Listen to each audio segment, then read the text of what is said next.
రండి ఆరాధనలో ప్రవేశించే మునుపు ఒక మాట జ్ఞాపకం చేసుకుంటూ వద్దాం. దేవుని యొక్క వాక్యంలో నుండి ఆరాధనలో ప్రవేశించే మునుపు ఒక మాట జ్ఞాపకం చేసుకుంటూ వద్దాం. ప్రకటన గ్రంథము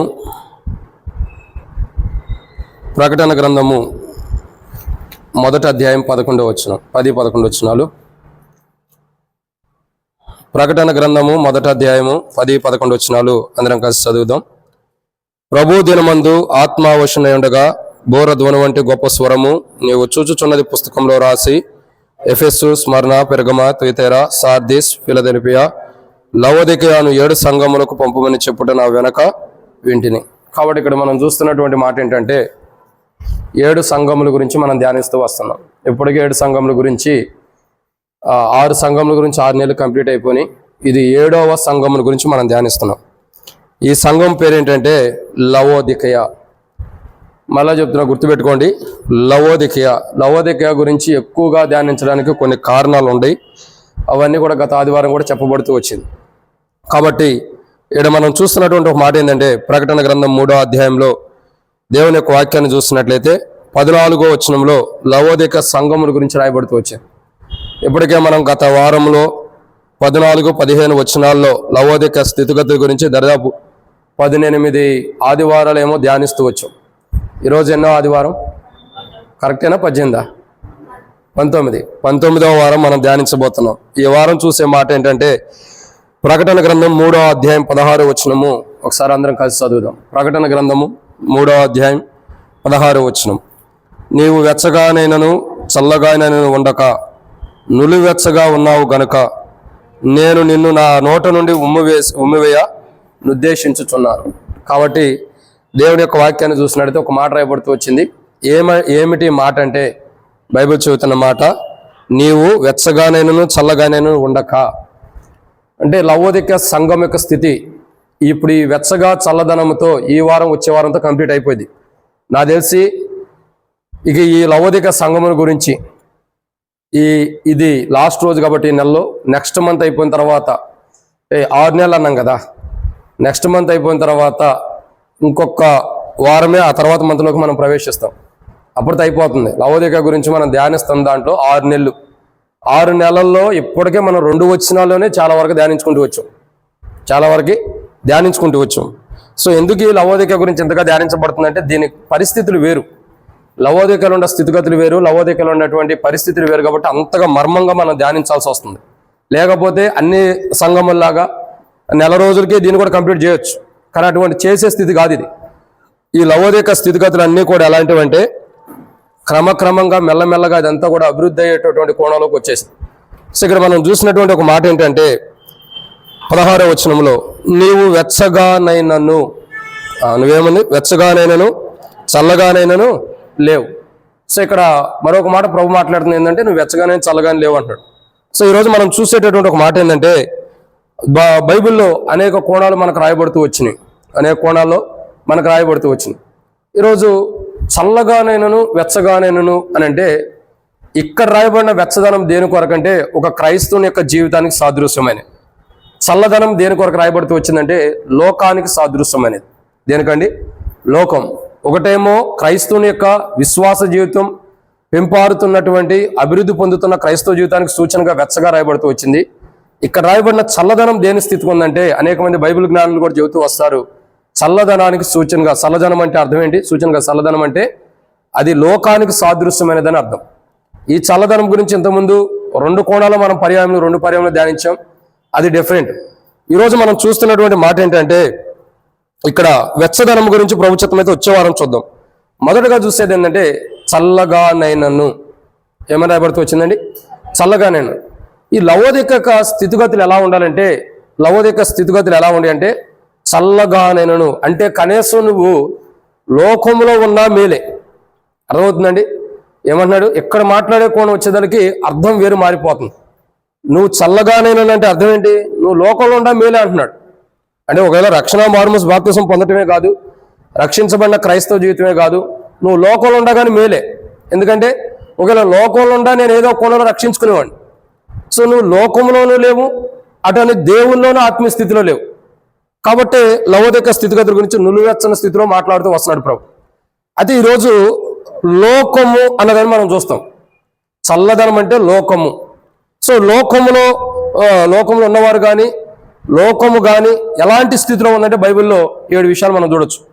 లోకములో ఉన్నవారు కానీ లోకము కానీ ఎలాంటి స్థితిలో ఉంది అంటే ప్రభు మాట్లాడాడు, నువ్వు చల్లగానైనను అంటే లోకము, నువ్వు లోకంలో ఉండా ఏదో కొనలో రక్షించుకుంటా. సో లోకం ఎలా ఉంది, లోకంలో ఉన్నవారు ఎలాంటి స్థితిలో ఉంటారంటే బైబిల్ 7 విషయాలు ఉన్నాయి. వాటిని మనం ధ్యానించమునుపు ప్రభు నడిపింపు కొరకే చిన్న ప్రార్థన. మమ్మల్ని మిక్కిలికి ఎక్కువగా ప్రేమించిన ప్రియ పరలోకపు తండ్రి, పరిశుద్ధుడు అయిన దేవా, మీకు స్తోత్రాలు. మీరు ఇచ్చిన కృపకాయ మీకు వందనాలు తండ్రి. ఈ సమయంలో వాక్య భాగం ధ్యానించబోతున్న సాయం చేయండి. నిలబడేవాడిని నేను నిలబెట్టేది మీరు, మాట్లాడేవాడిని నేను మాట్లాడించేది మీరు, నాలో ఆత్మ ఉన్నప్పటికీ ఆత్మని అభిషేకించేది మీరు. ప్రజలు మీ వారు వాక్యం మీది. మీరైతే ప్రభువా, నేనైతే నిష్ప్రయోజకమైన వాడిని, మీరైతే గొప్పవారు కాబట్టి మీరే నన్ను ఆదరించండి, బలపరచండి. ఈ దుష్టుని యొక్క ఆలోచన క్రియలన్నీ లయపరచండి. మా మీద సమీపిస్తున్నటువంటి దుష్టుని కార్యాలను లయపరిచి ఆలోచన తొలగించి ఈరోజు వాక్యం ఎంతో దీవించండి. శత్రు సిగ్గు మీకు మహిమ తెచ్చుకోండి. నాతో మీరు మాట్లాడండి. మీ దయగల హస్తంలో మీకు అప్పచెబుతున్న ప్రభావ సహాయం చేయండి. వచ్చిన వారందరం బట్టి స్తోత్రాలు. రావాల్సిన వారిని త్వరపెట్టి తీసుకురండి. మధ్య మార్గంలో ఉండే వారిని సకాలం నడిపించండి ప్రభావ. ఎవరు ఆలస్యం చేయకుండా సహాయం చేయండి. ఇదంతా విలువైన అమూల్యమైన సమయం ప్రభావ. ఎవరు నష్టపోకుండా కార్యం చేయమని ఈరోజు ఈ వర్తమానం ఎంతో దీవించి శత్రు సిగ్గు మీకు మహిమ తెచ్చుకోమని నాతో మీరు మాట్లాడమని మీ దయగల హస్తములకు అప్పచెబుతూ ముందున్న సమయంతో దీవించి ప్రతి ఒక్కరు తెచ్చమని నాతో మాట్లాడి దేహంలో ఉన్న ప్రతి బలహీనతను కూడా మీరే పరిపూర్ణమైన విధానంలో విడుదల అనుగ్రహించి ప్రభు ఈరోజు వర్తమానం ఎంతో శత్రు సిగ్గు మీకు మహిమ తెచ్చుకోమని మాతో మాట్లాడి మేము మిమ్మల్ని అట్ట ఆరాధించాలి మీరు మాకు బయలుపరిచి మహిమ పొందమని ముందున్న సమయంతో దీవించమని ప్రభు యేసుక్రీస్తు నామం పేరట విశ్వాసంతో స్తుతించి ప్రార్థించి అడిగి పెట్టుకుంటున్నాం తండ్రి. కాబట్టి దేవుని యొక్క వాక్యాన్ని చూసినట్టయితే ఒక మాట ఇక్కడ రాయబడుతూ వచ్చింది. ప్రకటన గ్రంథం 3వ అధ్యాయం 16వ వచనంలో, నీవు వెచ్చగానైనను ఇంకా చల్లగానైనను ఉండక. సో ఈ చల్లదనం గురించి మరలా చెప్పబడుతుంది.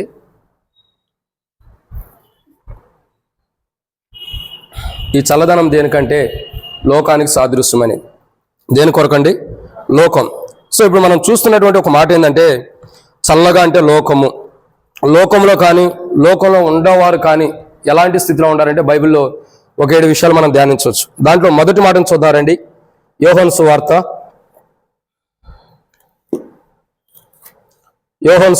3వ అధ్యాయం 19వ వచనం. అసలు లోకము కానీ లోకంలో ఉండేవారు కానీ ఎలా ఉండారు? యోహాను సువార్త 3వ అధ్యాయం 19వ వచనం. ఆ తీర్పు ఇదే, వెలుగు లోకంలోనికి వచ్చిన గాని తమ క్రియలు చెడ్డవైనందున మనుషులు వెలుగును ప్రేమింపక చీకటినే ప్రేమించిరి. కాబట్టి ఇక్కడ రాయబడినటువంటి ఒక మాట ఏంటంటే ప్రియులారా, దేవుని యొక్క వాక్యాన్ని చూస్తున్నట్టయితే మొదటిగా లోకము. సో ఈ లోకం ఎలాంటి స్థితిలో ఉందంటే ఇక్కడ రాయబడుతున్న దాని క్రియలు చెడ్డవైనందున. లోకము కానీ లోకంలో ఉండేవారు కానీ ఎలాంటి స్థితిలో ఉండారంటే వారి యొక్క క్రియలు చెడ్డవిగా ఉండేయంట. ఎలా ఉండేయండి? వారి క్రియలే చెడ్డవిగా కనపడుతూ వస్తున్నాయి. అందుకే బైబిల్లో ఒక మాటకి జాగ్రత్తగా అర్థం చేసుకున్నట్టయితే లోకమునైనను లోకములో ఉన్న వాటినైనా లోకంలోకి వెలుగొచ్చింది కానీ తమ క్రియలు చెడ్డవైనందున, అంటే లోకము కానీ లోకంలో ఉండే వారి యొక్క క్రియలు సరైన విధానం లేవు, చెడ్డ క్రియలు జీవిస్తూ వచ్చారు. అందుకే వారి యొక్క జీవితాలు చూస్తున్నట్టయితే వారి స్థితిగతులు చూడగా వారి యొక్క క్రియాపూర్వకమైన జీవితం ఎలా ఉందంటే చెడ్డదిగా కనపడుతుంది, అంటే మంచిదిగా కనపడతల. చూడండి, అనేక మంది క్రియాపూర్వకమైన జీవితం, క్రియలు అంటే ఏంటి? మన వెనకాల మనం జీవించిన జీవితమే నడుచుకుంటూ వచ్చేది క్రియలు, కనబడేదే క్రియలు. సో ఇక్కడ అర్థం చేసుకున్న మొదటి కోణం ఏంటంటే లోకము. సో ఎలాంటి స్థితిలో ఉంది? లోకంలో ఉండేవారు ఎలాంటి స్థితిలో ఉండారంటే వారి క్రియలే చెడ్డవిగా జీవిస్తూ వస్తున్నారు. సో లోకంలో ఉండేవారి క్రియలు ఎలా ఉండి? చెడ్డగా ఉండి. సో అందుకే దేవుడు కూడా మాట్లాడుతూ వస్తాడు. ఆది కాండంలో మనం చూస్తున్నట్టయితే అనేక పర్యాయంలో దేవుడు మాట్లాడుతూ వస్తాడు. అదే రీతిలో 6వ అధ్యాయంలో కానీ 5వ అధ్యాయంలో కానీ 6వ అధ్యాయంలో కానీ తర్వాత చూస్తున్నట్టు 8వ అధ్యాయం 9వ అధ్యాయంలో కానీ ప్రభు మాట్లాడుతూ వస్తాడు. ఎందుకంటే ఈ యొక్క స్థితిగతులను చూసి భూమి మీద మనుషులను సృష్టించినందుకు దేవుడు తన హృదయమందు నొచ్చుకున్న విధానం కానీ వారి ఊహలు వారి తలంపులు కేవలం ఎలాంటివి? పుట్టుకు నుండే ఊహల అన్ని కూడా ఆలోచనలు కూడా ఎలాంటివంటే చెడ్డవన్నీ దేవుడు ఎరిగాడు.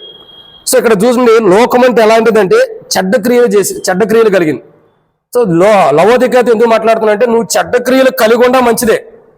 ఎందుకు? చెడ్డ క్రియలు కలిగి ఉండా నీ క్రియలు నేను మార్చి నిన్ను నా దగ్గరకు నేను తీసుకోవచ్చు. కానీ నువ్వు అసలు ఆ క్రియాపూర్వకమైన జీవితం నుంచి మార్చబడ్డావు, మరలా క్రైస్తవ జీవితాన్ని కూడా జీవిస్తున్నావు, కానీ నులివెచ్చని స్థితిలో ఉండవు అంటున్నాడు. సో ఇక్కడ నులివెచ్చని స్థితి గురించి మనం ధ్యానించాం. కానీ లోకంలో ఉన్నవారు మొట్టమొదటి ఎలాంటి వారంటే మొదటి మాట తమ క్రియలు చెడ్డవిగా ఉంటాయి. లోకంలో ఉన్నవారు ఎలాంటి వారు? లోకంలో ఉన్నవారైనా క్రియాపూర్వకమైన జీవితం కరెక్ట్గా ఉండదు, అది చెడ్డవిగా ఉంటాయి, అవి మంచి క్రియలు కాదు. ఇక రెండోదిగా లోకంలో ఉన్నవారు కానీ లోకంలో ఉండేవారు కానీ ఎలాంటి స్థితిలో ఉండారంటే రెండో మాట చూద్దామండి.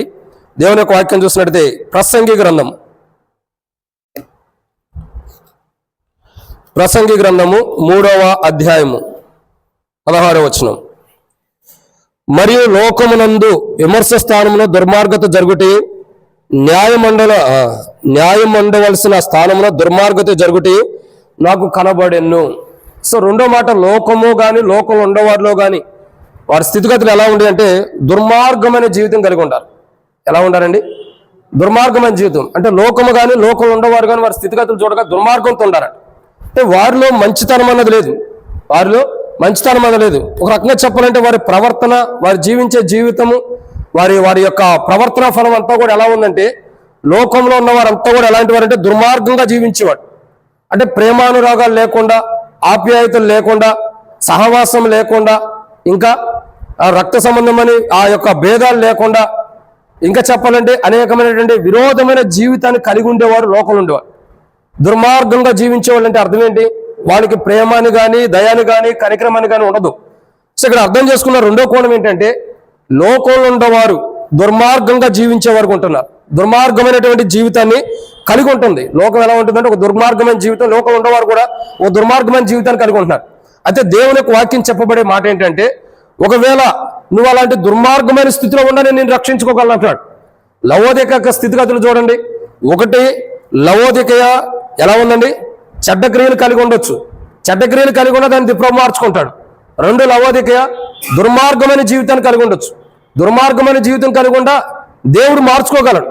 ఎందుకంటే తన దుర్మార్గతని తమ భక్తిహీనుడు కానీ బుద్ధిహీనుడు కానీ తన బుద్ధిహీనతను బట్టి భక్తిహీనతను బట్టి చనిపోవడం దేవునికి ఇష్టం లేదు. తన జీవితం మార్పు నుండి తన జీవితం మార్చబడి క్రైస్తవుడు దేవుని యొక్క బిడ్డగా మార్చబడిన తర్వాత ఈ లోకం విడిచిపెట్టడమే దేవుని సంతోషం. సో ఇక్కడ అర్థం చేసుకోండి, రెండో కోణం లవోదికయ నువ్వు దుర్మార్గమైన స్థితిలో ఉండాలని నేను రక్షించుకోగలని చెబుతున్నాడు. కానీ లవోదిక ఆ స్థితిలో లేదు. దుర్మార్గమైన స్థితి నుండి కూడా మార్చబడిన అనుభవంలోకి వచ్చి కూడా ఇంకా తన జీవితం మార్చుకోలేని స్థితిలో ఉంటుంది. అందుకే ప్రభు మాట్లాడుతున్నాడు, నువ్వు చల్లగంటే లోకంలో ఉన్నవారు కానీ లోకం కానీ ఎలాంటి స్థితిలో ఉందంటే మొదటి చెడ్డ క్రియలు కలిగి ఉంది, రెండోదిగా దుర్మార్గమైన జీవితం జీవిస్తుంది. ఒక భయంకరమైన దుర్మార్గమైన జీవితంలో కొనసాగుతూ వస్తుంది లవోదిక. ఇక అంటే అట్లాంటి స్థితిలో ఉండా నేను రక్షించుకోగలను అంటున్నాడు. కానీ లవోదిక దుర్మార్గమైన జీవితంలో జీవించడం కాదు, కానీ అటువంటి అనుభవంలో కూడా తన స్థితిగతులే లేని అనుభవం ఉంటుంది. ఇది రెండు. మూడోదిగా చూద్దామండి. మూడో మాట చూసినట్లయితే యెషయా గ్రంథము 42వ అధ్యాయం 4వ వచనం. భూలోకమున న్యాయము స్థాపించుటకు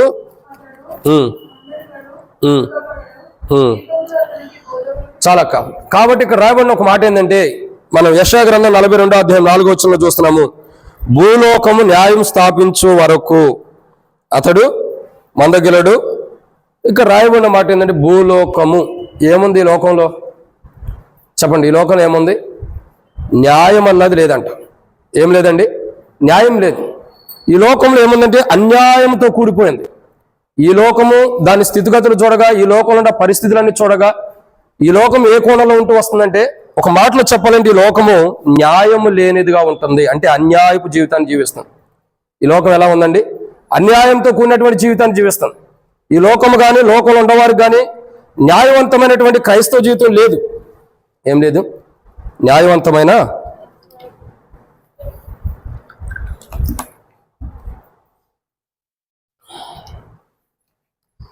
కాబట్టి దేవుని యొక్క వాక్యాన్ని చూసినట్టయితే ఎన్నో మాట ఇది. మూడవదిగా ఈ లోకం ఎలాంటి స్థితిలో ఉందంటే అన్యాయపు జీవితాన్ని కలిగి ఉంది. ఈ లోకము కానీ లోకంలో ఉండేవారు కానీ ఎటువంటి జీవితాన్ని కలిగి ఉంటారంటే అన్యాయపు జీవితం, అంటే మంచి జీవితం లేదు. ఈ లోకంలో ఉండేవారు వారి యొక్క స్థితిగతులు చూడగా, వారి యొక్క జీవితాన్ని చూడగా వారు ఎలా ఉంటూ వస్తున్నారంటే ఒక అన్యాయపు జీవితాన్ని జీవిస్తున్నారు, అన్యాయంతో కూడిన జీవితాన్ని జీవిస్తున్నారు. న్యాయవంతమైన జీవితం ఈ లోకంలో లేదు. ఈ లోకంలో అసలు న్యాయం అన్నది లేదంట. భూలోకములో న్యాయము స్థాపించు వరకు అంటే అర్థం ఏంటి? న్యాయం స్థాపించాలంటే న్యాయం లేదని అర్థమవుతుందండి. న్యాయము లేదని అర్థం. ప్రజలకు రక్షణ ఇవ్వడానికి వచ్చాడంటే అర్థం ఏంటి? రక్షణ లేదని అర్థం. సో ఇక్కడ రాయబడిన మొదటి మాటను చూసినట్టయితే భూలోకము ఎలాంటి స్థితిలో ఉందంటే అన్యాయపు స్థితిలో ఉంది. అందుకే యెషయా గ్రంథం 53వ అధ్యాయంలో కూడా మనం చూస్తాం, అతడు అన్యాయపు తీర్పు నొందిన వాడై కొనిపోబడ్డా అని బైబిల్లో రాయబడుతూ వచ్చింది. అవునా కదండి? అతడు అన్యాయపు తీర్పు నొందిన వాడై కొనిపోబడను అని బైబిల్లో రాయబడుతూ వచ్చింది. సో ఇక్కడ అర్థం చేసుకోవాల్సిన మూడో కోణం ఏంటంటే, ఈ లోకము ఎలాంటి స్థితి, లోకం కానీ లోకం ఉండేవారు కానీ ఎలాంటి వారంటే అన్యాయపు జీవితం కలిగిన వారు. అన్యాయంతో కూడింది ఈ లోకం. న్యాయవంతమైన జీవితం లేదు ఈ లోకంలో. ఈ లోకం ఎలాంటిది? అన్యాయంతో కూడింది. దీంట్లో న్యాయం అన్నది మనం వెతకడానికి కూడా, మనం చూడటానికి కూడా, దీంట్లో మనం పరీక్షించి అసలు న్యాయం ఉన్నదా, ఎక్కడున్న న్యాయం అని వెతుక్కోవడానికి కూడా లేదు. సో ఈ లోకంలో న్యాయం అన్నదే లేదు. న్యాయం చేయడానికి కూడా లేరు, సరైన న్యాయం చేసేవారు కూడా లేరు. అటువంటి స్థితిలో న్యాయమును స్థాపించడానికి యేసుప్రభు ఈ లోకానికి వచ్చాడు. అయితే ఇక్కడ అర్థం చేసుకోవాల్సిన మూడో కోణం ఏంటంటే, ఈ లోకంలో ఉండేవారు ఎలాంటి వారంటే అన్యాయపు జీవితం కలిగిన వారు, న్యాయమే లేనటువంటి వారు. ఇది మూడో మాట. నాలుగో విషయాన్ని చూద్దారండి. నాలుగో మాటను చూసినట్టయితే యోహాను సువార్త 14వ అధ్యాయం 17వ వచనంలో ఒక మాట రాయబడుతూ వచ్చింది. యోహాను సువార్త 14వ అధ్యాయము 17వ వచనం. 4వ మాట, యోహాను సువార్త 14వ అధ్యాయం 17వ వచనం.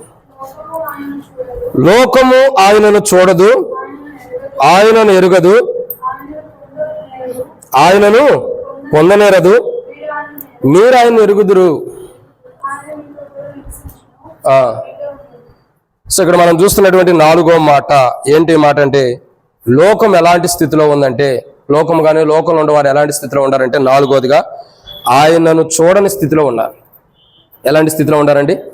ఆయన్ని చూడలేనటువంటి స్థితిలో. ఇక్కడ మనం అర్థం చేసుకోవాల్సిన 4వ మాట ఏంటంటే, లోకము కానీ లోకంలో ఉన్న ప్రజలందరూ కూడా ఎటువంటి స్థితిలో ఉండారంటే, 4వ మాట ప్రభువుని చూడలేనటువంటి స్థితి. ఎలాంటి స్థితి? ప్రభువుని చూడలేనటువంటి స్థితిలో ఉండాలి. చూడండి, ఈ లోకంలో ఉన్న వారికి ఏంటంటే ప్రభువుని చూసే ధన్యత లేదు. ధన్యత లేదని నేను ఎందుకు అంటున్నానంటే, వారికి లేదని కాదు, క్షమించండి, వారికి ఉంది ధన్యత, కానీ వారు చూసేటటువంటి అనుభవంలోకి రాలేకపోతున్నారు. ఈ లోకం ఎలాంటి స్థితిలో ఉందో తెలుసా? ఈ లోకం దాని స్థితిగతులు చూడగా ప్రభువుని చూడలేని స్థితిలో ఉంది. ప్రభువుని చూడలేక ప్రభు యొక్క కార్యాలు గ్రహింపలేని స్థితిలో ఉంది. మీరు చూసినట్టయితే ఒక స్త్రీ ఉంది, సమరయ స్త్రీ ఉంది. ఆమె దగ్గరికి ప్రభు వచ్చినప్పుడు ఆమె ఏమంటది? అయ్యా, మా కొరకు ఎవరు రావాలా? మాకు మెసేజ్ వస్తాడని చెబుతుంది. వచ్చిన ఆయనే అని చెప్పేదాకా కూడా గ్రహించలేకపోతే వచ్చింది. సో ఈ లోకంలో ఉండేవారు కానీ లోకం కానీ ఎలాంటి స్థితిలో ఉంటుందంటే ప్రభువుని చూడలేదు. ప్రభువుని చూడాలంటే ఏం కావాలి? ఆత్మానుసారమైన కన్నులు అవసరం. ఇది భౌతికమైన కన్నులతో, నేత్రాలతో చూసేది కాదు, దైవికమైన నేత్రములతో చూడగలిగింది. సో ఇక్కడ అర్థం చేసుకున్న 4వ కోణం ఏంటంటే, ఈ లోకం ఎలాంటి స్థితిలో ఉందంటే ఆయనని చూడలేని స్థితిలో ఉంది. ఎలాంటి స్థితిలో ఉంది? ఆయన్ని చూడలేని స్థితిలో. అంటే ప్రభువుని కూడా స్పష్టంగా ప్రభువుని చూడలేనటువంటి స్థితిలో ఈ లోకం ఉంటూ వచ్చింది. ప్రభు కార్యాలు కానీ, ప్రభు ఉద్దేశాలు కానీ, అసలు ప్రభు జరిగిస్తున్నటువంటి అద్భుతాలు కానీ చూడలేని స్థితిలో ఉంది. పరిసయ్యులు, శాస్త్రులు మనం చూస్తూ వచ్చాం. పరిసయ్యులు కానీ, శాస్త్రులు కానీ, సద్దుకాయల యొక్క జీవితాలు చూడండి. వారి యొక్క చరిత్ర చూస్తుంటే ప్రభు అద్భుత కార్యాలు చేస్తుంటే ఏం చేస్తున్నారు? వచ్చి ప్రభు దగ్గరకు వచ్చి చూస్తున్నారు, తర్వాత ప్రభువుని నిందించడానికి ప్రయత్నిస్తున్నారు. అంటే ఆ యొక్క కార్యాలను బట్టి, ఆ క్రియలను బట్టి ప్రభువుని నిందించడానికి ఎదురు చూస్తున్నారు. చూడండి, వాళ్ళు ప్రభు యొక్క కార్యాన్ని పూర్తిగా చూడలేనటువంటి స్థితిలో ఉన్నారు. ప్రభువును కూడా పూర్తిగా చూడలేనటువంటి స్థితిలో అక్కడ ఉన్నటువంటి పరిసయ్యులు, శాస్త్రులు కనపడుతున్నారు. ప్రభు అంటున్నాడు, నువ్వు ఒకవేళ పరిసయ్యులు, శాస్త్రుల వలె నన్ను చూడని స్థితిలో నువ్వు ఉండా సరే, నేను నిన్ను రక్షించుకోగలుగుతా. ఆ స్థితిలో ఉండా నేను నిన్ను రక్షించుకోగలుగుతా. ఈరోజు మనం అర్థం చేసుకోవాల్సిన 4వ కోణం ఏంటంటే, లోకము ఆయన్ని చూడలేదంట. లోకం ఎలాంటిదంటే ప్రభుని చూడలేకపోయిన స్థితిలో ఉంది. ప్రభు ఎలాంటి వాడు? ప్రభు చేసిన అద్భుతాలు ఏంటి? ప్రభు చేసిన గొప్ప కార్యాలు ఏంటో చూడలేని స్థితిలో ఉంది లోకము. ఇది 4వ మాట. 5వ విషయాన్ని చూద్దారండి. 5వ మాటను చూసినట్లయితే యెషయా గ్రంథము 24వ అధ్యాయము 5వ వచనం. యెషయా గ్రంథం 24వ అధ్యాయం 5వ వచనం. యెషయా గ్రంథం 24వ అధ్యాయం 5వ వచనం.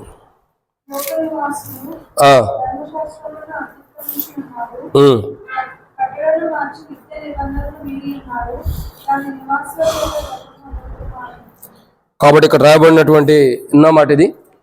5వదిగా లోకం ఎలాంటి స్థితిలో ఉందంటే రాయబడిన మాట, లోకం కానీ లోకంలో ఉండేవారు కానీ బైబిల్ చెప్తున్న మాట, లోక నివాసులు ధర్మశాసనములను అతిక్రమించి ఉన్నారు, కట్టడను మర్చి నిత్య నిబంధన మీరి ఉన్నారు, దాని నివాసుల చేత లోకము అపవిత్రమాయను. ఇప్పుడు లోకము కానీ లోకంలో ఉండేవారు కానీ ఎలా ఉండారండి? అపవిత్రులుగా ఉంటూ వచ్చారు. లోకము అపవిత్రపరచబడింది, లోకంలో ఉండేవారు కూడా అపవిత్రులుగా ఉంటూ వచ్చారు. అందుకే చూడండి, వారి యొక్క జీవితాలు ఎటువంటి స్థితిలో ఉండా ఈ మనుషుల యొక్క స్థితిగతులు ఏంటంటే లోకము కానీ లోకంలో ఉండేవారు ఎలా ఉండారంటే ఒక అపవిత్రమైన జీవితాన్ని జీవిస్తున్నారు. ఏ జీవితాన్ని జీవిస్తున్నారండి? ఒక అపవిత్రమైన జీవితం.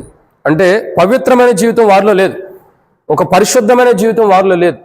ఈ లోకము కానీ లోకంలో ఉన్నవారు కానీ లోకంలో ఉంటూ లోకంలో జీవిస్తున్న వారు ఎలాంటి స్థితిలో ఉన్నారంటే ఒక అపవిత్రమైన జీవితాన్ని కొనసాగుతూ వస్తున్నారు. ఎలాంటి జీవితం? అపవిత్రమైనది. అంటే పరిశుద్ధమైన జీవితం కాదు, పవిత్రమైన జీవితాన్ని వారు జీవిస్తున్నా. ఈ లోకంలో ఉన్నవారు అందరూ కూడా అపవిత్రమైన జీవితాన్ని కొనసాగుతూ వస్తున్నారు. వారిలో ఏమాత్రం కూడా మనం చూడటానికి కానీ మనం పరీక్షించి తెలుసుకోవడానికి కానీ కనీసం మనం కనులారా చూడటానికి కానీ వారిలో అవకాశమే లేదు. ఎందుకంటే ఈ లోకంలో ఉన్నవారు ఎలాంటి వారంటే అపవిత్రమైన జీవితం కలిగిన వారు. లోకంలో ఉన్న ప్రతి మనిషి కూడా అపవిత్రుడే. దాని సాదృశ్యం ఏంటంటే లోకంలో అపవిత్రత ఉంది అన్నదానికి సాదృశ్యంగా మనం తెలుసుకోవాల్సింది ఏంటంటే ప్రతిరోజు మనం రక్షించబడిన మనం బలలో పాల్గొంటున్నాం, పరిశుద్ధమైన జీవితంలో సరి చేసుకుని బలలో పాల్గొంటున్నాం. పాల్గొన్న తర్వాత మళ్ళీ ఏమవుతుంది? మళ్ళా పాపంలో పడిపోతున్నాం. అంటే అర్థం ఏంటి? అపవిత్రపరచబడుతున్నాం. సో ఇక్కడ అక్కడే అర్థమవుతుంది మనకి ఈ లోకం ఎలాంటిదంటే అపవిత్రమైనది. ఈ లోకం ఎలాంటిదండి? అపవిత్రమైనది. అంటే పరిశుద్ధత లేనటువంటి లోకంలో పరిశుద్ధత ఇవ్వటానికి ప్రభు వచ్చాడు.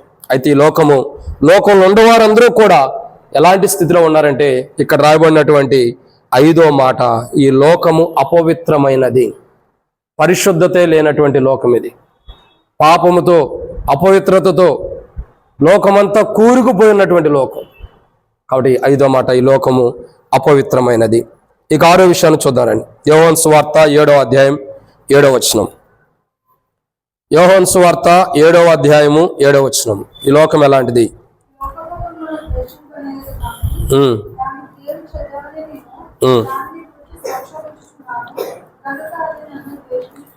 చాలా. కాబట్టి 6వదిగా చూసినట్టు ఈ లోకం ఎలాంటిదంటే బైబిల్ చెబుతున్న మాట, ప్రభువును ద్వేషించేది.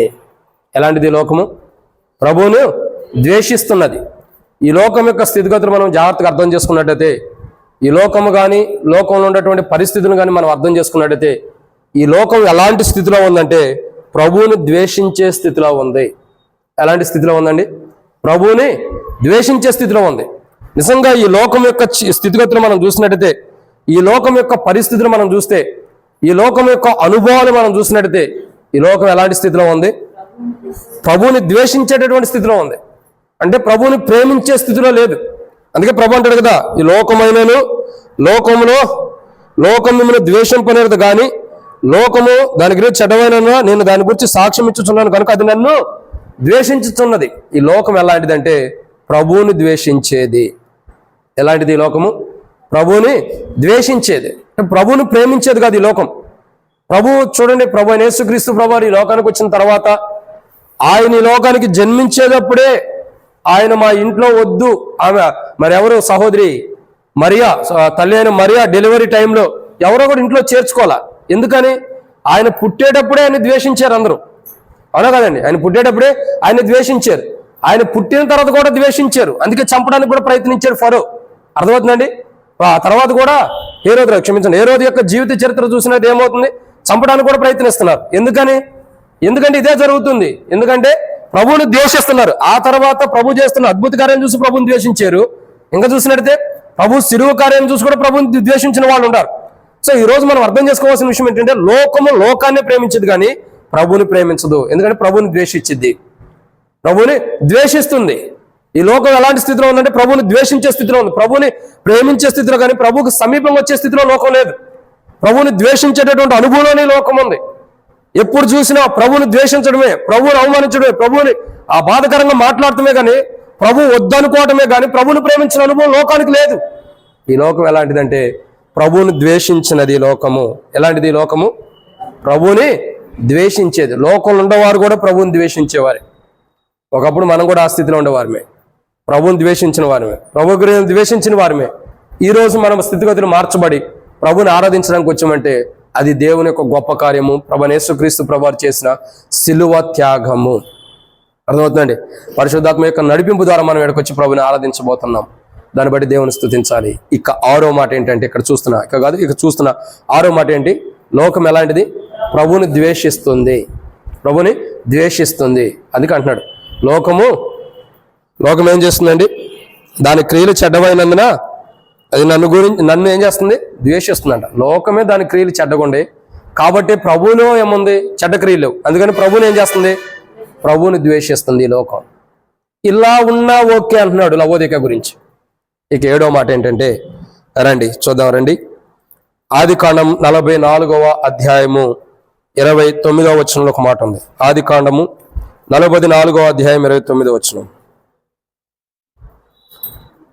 మీరు నా ఎదుట నుండి ఇతన్ని తీసుకుపోయిన తర్వాత ఇతనికి హాని సంభవించిన ఎలా నెరిసిన వెంట్రుకలు కలిగిన నన్ను మృతుల లోకంలోనికి దుఃఖంతో దిగిపోన్నట్లు చేయుదురని మాతో చెప్పగా. సో ఈ లోకం ఎలాంటిదంటే మృతుల లోకం. ఈ లోకం ఎలాంటిదండి? మృతుల లోకం. ఈ లోకంలో మృతమైన ఈ లోకంలో మృతులకే ప్రాధాన్యత ఉంది కానీ సజీవులకు లేదు. చూడండి, చనిపోయిన వారు ఇంకా బ్రతికుంటారా? లేరు. ఇది ఎలాంటి లోకం అంటే మృతుల లోకము. మీరు అర్థం చేసుకోండి. మృతుల లోకం అని ఎందుకు అంటున్నాం? ఇక్కడ చనిపోయిన వారి యొక్క జీవితాలు, ఇక్కడ మనిషి చనిపోతున్నాడు. మనిషి ఏం చేస్తున్నాడు? పుట్టిన మనిషి ఇక్కడ ఏం చేస్తున్నాడండి? చనిపోతున్నాడు. పుట్టినవాడు గిట్టక తప్పదు అన్నట్లు మన్ను అనేది వెనకడం వల్లే మరలా భూమి చేరుతుంది. ఈ లోకం ఎలాంటిదంటే మృతుల లోకం. కానీ ప్రభు యొక్క లోకం, ప్రభు ఇచ్చే పరలోక రాజ్యం ఎలాంటిది? సజీవమైనది. ఎలాంటిది? సజీవమైనది. ఈ లోకం ఎలాంటిది? మృతమైనటువంటి లోకం. సో ప్రభు ఏమంటాడంటే లవోదికత కూడా, మృతమైన జీవితంలో నువ్వు ఉండా మంచిదే, నిన్ను సజీవులుగా నేను చేయగలుగుతాను, నేను సజీవులుగా చేయగలను. మృతమైన లోకంలో ఉన్న మంచిదే. చూడండి, లవోదిక యొక్క స్థితిగతులు చూడండి. ఇప్పుడు 7 విషయాలు ఎందుకు త్వరగా ధ్యానించబడుతూ వచ్చినాయి అంటే దానికి ఒక అర్థం ఉంది. ఎందుకంటే ఒకటి, లవోదిక 7వదిగా ఎలాంటి స్థితిలో ఉంది చెప్పండి? లవోదిక అని కాదు, అసలు లోకం ఎలాంటి స్థితిలో ఉంది? మృతుల లోకం. అంటే మృతమైన జీవితం కలిగింది ఈ లోకం. సో మృతమైన జీవితం కలిగిన మనలోకి, మన దగ్గరికే ప్రభు యేసుక్రీస్తు ప్రభువు వచ్చి మృతమైన జీవితాన్ని మనల్ని మార్చాడు. మృతమైన మన జీవితాన్ని అంతటా కూడా మార్చి సజీవులుగా ప్రభు చేస్తూ వచ్చాడు. అయితే లవోదిక యొక్క స్థితిగతులు మనం అర్థం చేసుకున్నట్టయితే, మొదటగా లవోదికతో మాట్లాడుతున్నాడు, నువ్వు వెచ్చగానేమో చల్లగానే ఉండి నా మేలు అంటున్నాడు. మనం ఈరోజు చల్లదనం గురించి చూస్తున్నాం. చల్లదనం అంటే ఇక్కడ రాయబడిన చల్లదనం దేని సాదృశ్యం అంటే లోకానికి సాదృశ్యం అని. అంటే ప్రభు మాట్లాడే మాట ఏంటి? నువ్వు లోకంలో ఉండా నేను రక్షించుకోగలని లవోదికతో మాట్లాడుతున్నాడు. లోకం ఎలాంటిది? 1, చెడ్డ క్రియలు కలిగింది. 2, దుర్మార్గమైన జీవితం జరిగించేది. 3, అన్యాయపు జీవితం కలిగింది. 4, ప్రభువును చూడలేని స్థితిలో ఉంది. 5, అపవిత్రమైనది. 6, ప్రభువును ద్వేషించేది. 7, మృతమైనటువంటి లోకం. లవోదికత మాట్లాడుతున్నాడు, నువ్వు ఇటువంటి స్థితిలో ఉండా ఓకే. అంటే ఈ లోకం ఎలా ఉందో, లోకం అపవిత్రంగా ఉండే, ద్వేషించేది ఉండే, దుర్మార్గంగా జీవించని, చెడ్డ క్రియలు ఉండి, అన్యాయపు జీవితాన్ని జీవించని, మృతమైన జీవితం కలుగుంటా, నువ్వు ఇటువంటి లోకం లాగుంటా మంచిదే. ఎందుకంటే ఆ లోకం లాగుండా నేను నిన్ను రక్షించుకోగలుగుతా, ఆ లోకం లాగుండా నేను నిన్ను కాపాడుకోగలుగుతా. ఒకవేళ నువ్వు లోకపు జీవితాన్ని జీవిస్తే, లోకస్తుడిగా ఉన్నట్టయితే నేను నిన్ను రక్షించుకోగలుగుతా. ఎందుకంటే లోకంలో ఉన్న వాటిని రక్షించడానికేగా ప్రభు వచ్చింది. లోకంలో ఉన్న మనల్ని, లోకానుసారమైన జీవితం కలిగిన మనల్ని, లోకానుసారమైన జీవితం జీవిస్తూ పాపం జీవితాన్ని కలిగిన మనల్ని రక్షించడానికే యేసు ప్రభు ఈ లోకానికి వచ్చింది. మరి ఏం మాట్లాడుతూ వస్తున్నాడు? నువ్వు లోకము అంటే చీకటి అంటే చల్లదనం అంటే అర్థం ఏంటి? లోకం. నువ్వు లోకంలో ఉండా ఓకే, నేను రక్షించుకోగలుగుతా. ఎందుకంటే ప్రభు వచ్చిందే లోకంలో ఉన్న ప్రజలు రక్షించడానికి. నువ్వు అటు లోకంలోనే కాదు, ఇటు వెచ్చదనం క్రైస్తవ జీవితం కాదు, నువ్వు వెచ్చని స్థితిలో ఉండవు. అదిగా ప్రభు మాట్లాడుతున్నాడు, లోకం అని స్పష్టంగా మాట్లాడుతున్నాడు. లవోదికయలో ఉన్న ప్రజలు, వారు లోకంలో జీవించిన ప్రభు రక్షించేవాడే. లోకంలో జీవించిన ప్రభు రక్షించగలడు, సామర్థ్యం కలిగిన దేవుడు. కానీ లవోదిక యొక్క స్థితిగతులు వేరుకుంటాయి. భయంకరమైన లోకంలో నువ్వు జీవించిన నేను ఆ లోకం కొరకు ప్రాణం పెట్టి చనిపోయి తిరిగి లేచే కాబట్టి, నా దేహం దున్నబడిన అనుభవానికి అప్పగించే కాబట్టి, నా రక్తాన్ని చిందించే కాబట్టి, బహుశా దుర్మార్గమైన లోకంలో ఉండా, అపవిత్రమైన లోకంలో ఉండా, చెడ్డక్రియలు కలిగిన లోకంలో ఉండా, అన్యాయపు జీవితం కలిగిన, అన్యాయపు తీర్పు కలిగిన లోకంలో ఉండా, మృతమైన లోకంలో ఉండా, ద్వేషించే లోకంలో ఉండా నేను నిన్ను రక్షించుకోగలుగుతా. అన్ని స్థితి అలా లేదంటున్నాడు. అయితే ఒకప్పుడు లవోదిక ఇటువంటి స్థితిలో ఉన్నదే. ఒకప్పుడు ఏ స్థితిలో ఉంది? ఎటువంటి లోకంలో ఉంది ఒకప్పుడు లవోదికయ? చెడ్డ క్రియలు కలిగిన లోకంలో ఉంది. ఇంకా దుర్మార్గమైన జీవితం కలిగిన లోకంలో ఉంది. ఇంకా అన్యాయపు జీవితం కలిగిన లోకంలో ఉంది. ప్రభుని చూడలేనటువంటి లోకంలో ఉంది. అపవిత్రమైన లోకంలో ఉంది. ప్రభుని ద్వేషించిన లోకంలో ఉంది. మృతమైన లోకంలో ఉంది. ఇటువంటి లోకంలో ఉండ లవోదికే అని ఒకప్పుడు ఇటువంటి స్థితిలో ఉండ లవోదికే అని ప్రభు మార్చాడు. ఇటువంటి లోకపు జీవితం కలిగిన లవోదికే కొరకు ప్రభువైన యేసుక్రీస్తు ప్రభువు కలువరి శిలువలో తన ప్రాణం పెట్టి తాను కార్చిన రక్తం ద్వారా తాను చిందించినటువంటి రక్తపు మడుగుల్లో ఇటువంటి లోకంలో ద్వేషించే లోకము, దుర్మార్గమైన లోకము, అపవిత్రమైన లోకము, అన్యాయపు లోకము, చెడ్డ క్రియలు కలిగిన లోకము, మృతమైన లోకంలో ఉన్నప్పుడు లవోదికేలో ఉన్న ప్రజల్ని దేవుడు వెతికాడు. లవోదికేలో ఉన్న ప్రజల్ని వెతికి వారి కొరకు తాను ప్రాణమును పెట్టి, లవోదికేలో ఉన్న ప్రజల కొరకు తాను ప్రాణం పెట్టి చనిపోయి తిరిగి లేచి లవోదికేలో ఉన్న ప్రజలకు రక్షణ ఇస్తూ వచ్చాడు. ఏం చేస్తూ వచ్చాడండి? రక్షణ. లోకము లవోదికే ఒకప్పుడు ఎలాంటి స్థితిలో ఉంది ఇప్పుడు చూస్తున్నాం. ఒకప్పుడు ఎలాంటి స్థితిలో ఉంది? లోకపు జీవితం కలిగి ఉంది లవోదికే. చెడ్డ క్రియలు, ఇంకా చూసినట్లయితే దుర్మార్గపు జీవితము, ఇంకా న్యాయం లేని జీవితము, ఇంకా ఆయన చూడలేని జీవితము, ఇంకా అపవిత్రమైన జీవితం, ఇంకా ప్రభుని ద్వేషించే జీవితం, ఇంకా మృతుల లోకం. ఇటువంటి లోకంలో లవోదికే ఉంది. ఇటువంటి లోకంలో ఉండే లవోదికేని ప్రభు చూశాడు. యోహాను సువార్త 3:16 రాయబడినట్టు దేవుడు లోకమును ఎంతో ప్రేమించెను. యోహాను సువార్త 14:17-18 రాయబడుతూ వచ్చింది, నేను మిమ్మల్ని అనాథలుగా విడవను. లోకంలో ఉండే వారిని చూసి ద్వేషించే లోకంలో, అపవిత్రమైన లోకంలో, మరణకరమైన లోకం, మృతుల లోకంలో, ప్రభువును కాదనుకునే లోకంలో లవోదికే ఉన్నప్పుడు లవోదికేని చూసి, లవోదికేని ప్రేమించి, లవోదికేలో ఉన్న ప్రజలు ప్రేమించి వారి కొరకు తన ప్రాణంను పెట్టి లవోదికేలో ఉన్న ప్రజలు అనాథులుగా విడవకోకుండా వారిని కూడా రక్షించుకుంటూ వచ్చాడు. అందుకే ఇంత ముందు కూడా చెబుతూ వచ్చింది, లవోదికే అలా ఉండలేదంటే ఇప్పుడు స్థితిగతులు వేరు. ఒకప్పుడు లవోదికే ఏ స్థితిలో ఉందో మనం చూస్తున్నాం. ఒకప్పుడు ఏ స్థితిలో ఉందన్నది 7 అంతల అనుభవాన్ని చూస్తున్నాం. ఇట్టి అనుభవం ఉండ లవోదికే అని ప్రభు ఏం చేశాడు? మారుస్తూ వచ్చాడు. ఇట్టి అనుభవం ఉండ లవోదికేకి రక్షణ ఇస్తూ వచ్చాడు. ఈ లోకమే నిజంగా చెప్పాలంటే చెడ్డ క్రియలు కలిగింది. దాని క్రియలే మంచిది కాదు. లోకం కానీ లోకంలో జీవిస్తున్న మనుషుల యొక్క క్రియలు చెడ్డవి. లోకము ప్రభువును ద్వేషిస్తుంది. దుర్మార్గమైన జీవితం కలిగి ఉంది. లోకము అన్యాయపు జీవితం కలిగింది. లోకము అపవిత్రమైనది. లోకము ఆయన చూడనిది. లోకము మరణకరమైనది, మృతుల లోకం. ఇటువంటి లోకంలో లవోదికే ఉన్నప్పుడు నశించిన దాన్ని వెతికి రక్షించడానికి వచ్చినట్లు నశించి నరకానికి వెళ్ళిపోతున్న లవోదికేని ప్రభు చూసి లవోదికే స్థితిగతులను మార్చి లవోదికేకి రక్షణ ఇవ్వడం కొరకు ప్రభువైన యేసుక్రీస్తు ప్రభువే ఆకాశం మహాకాశం పట్టణాలంటే దేవుడు కుమారుడుగా పరము నుండి లోకానికి దిగి వచ్చి నరవతారికి లోకానికి వచ్చి పశువుల పాకలో మన కొరకే పెట్టబడి, సత్రంలో జన్మించి పశువుల పాకలో పెట్టబడి, నానా బాధలు పడి, అవమానాలు పడి, నిందలు పడి, వీటన్నిటిని జయించి చివరికి లవోదికేకి రక్షణ ఇచ్చాడు. లోకంలో ఉండే లవోదికే, లోకంలో జీవిస్తున్న లవోదికేకి ఏమిచ్చాడండి? రక్షణ. నిజంగా ఎంత గొప్ప కార్యం లవోదికే పట్ల ప్రభు చేస్తూ వచ్చాడు చూడండి. ఎంత గొప్ప కార్యం లవోదికే పట్ల ప్రభు జరిగిస్తూ వస్తున్నాడు చూడండి. ఒకప్పుడు ఎటువంటి స్థితిలో ఉన్న లవోదికే కొరకు ఆయన నరవతారికి లోకాన్ని దిగి వచ్చి ఆ లవోదికే ఉన్నటువంటి స్థితిగతులు మార్చాడు చూడండి. ఒకప్పుడు అలా ఉండలేదు వాస్తవానికి. ఆ ఉండకపోవడం కారణం ఏంటి? లవోదికే లోకంలో జీవిస్తుంది. ఎలాంటి లోకంలో ఉందండి? ఇప్పుడు చెప్పండి. చివరిగా ముగిస్తున్న ఆరాధనలో ప్రవేశిద్దాం. ఎలాంటి లోకంలో ఉంది లవోదికే? చెడ్డ క్రియలు కలిగిన లోకంలో ఉంది ఒకప్పుడు. 2 దుర్మార్గపు జీవితంలో ఉంది. 2 3 అన్యాయపు లోకంలో ఉంది. 4 అన్యాయం చేసే లోకం. 4 ప్రభుని చూడలేని లోకంలో ఉంది. 5 అపవిత్రమైన లోకం ఉంది. 6 ప్రభుని ద్వేషించే లోకం ఉంది. 7 మృతమైన లోకం ఉంది. ఇటువంటి లోకములో లవోదికే ఉన్నప్పుడు ఈ లవోదికేను కూడా ప్రభు చూసి, చల్లగా అంటే లోకం, ఈ లవోదికేను కూడా చూసి, అయ్యా నువ్వు ఇటువంటి లోకంలో ఉండవు, ఈ లోకం నుండి నేను విడిపిస్తాను, నేను ప్రభు ఈ లోకానికి వచ్చి ఆ లోకంలో ఉండ లవోదికే ప్రజల కొరకు, ఆ లోకం కాదు లోకంలో నివసిస్తున్న లవోదికే ప్రజల కొరకు తానే ఈ లోకానికి నరవతారికి వచ్చి తన ప్రాణంను పెట్టి లవోదికేలో ఉన్న ప్రజల యొక్క ఏ లోకంలో అయితే ఉండడు కదా, ఉన్నారు లవోదికే ప్రజలు.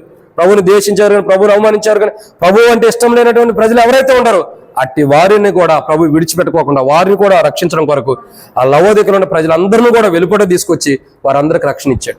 అట్టి రీతిలో లవోదికే కాదు, మనం కూడా అట్టి అనుభవం ఉండేవారమే. ఒకప్పుడు మనం కూడా 7 అంతల అనుభవంలో జీవించిన వారమే. ఒకప్పుడు మనం కూడా 7 అంతల అనుభవంలో కూరుకుపోయిన వారమే. లోకం అంటే 7 అంతల అనుభవం కలిగింది చాలా మంది లోకం గురించి. ఏడంతల అనుభవం కలిగిన లోకం ఎలా ఉందో అటువంటి లోకంలో మనం కూడా జీవిస్తున్నప్పుడు లవోదికను చూసి లవోదిక కొరకు ప్రాణం పెట్టి చనిపోయి తిరిగి లేచిన దేవుడే మన కొరకు కూడా తన ప్రాణం పెట్టి చనిపోయి తిరిగి లేచాడన్న సత్యాన్ని మనకు బయలుపరిచి లవోదిక లాంటి మన కొరకు కూడా ఆయన ప్రాణం పెట్టి చనిపోయి తిరిగి లేచి లవోదికను ఎట్లయితే లోకంలో నుండి విడిపించాడు, ఏడంతల అనుభవం కలిగిన లోకం నుండి ఎలాగైతే లవోదికను విడిపించాడో అట్లు మనల్ని కూడా ఆ లోకం నుండి విడిపించినందుకు ప్రభుని ఆరాధన చేద్దాం. ఈరోజు చల్లగా అంటే లోకం, అట్టి లోకం నుండి ప్రభు మనల్ని విడిపించినందుకు, ఈ ఏడంతల అనుభవం కలిగిన లోకంలో నుండి ప్రభు మనల్ని విడిపించినందుకు ప్రభుని ఏం చేద్దాం? ఆరాధన చేద్దాం. అట్టి ఆరాధన మనం చేయనట్లు ప్రభు మనకి సహాయం చేయను గాక. ఆమేన్. ఆరాధనలో ప్రవేశిద్దాం. మనం నిలబడి ఒక పాట పాడుకున్న తర్వాత మనం ఆరాధనలోకి ప్రవేశిద్దాం.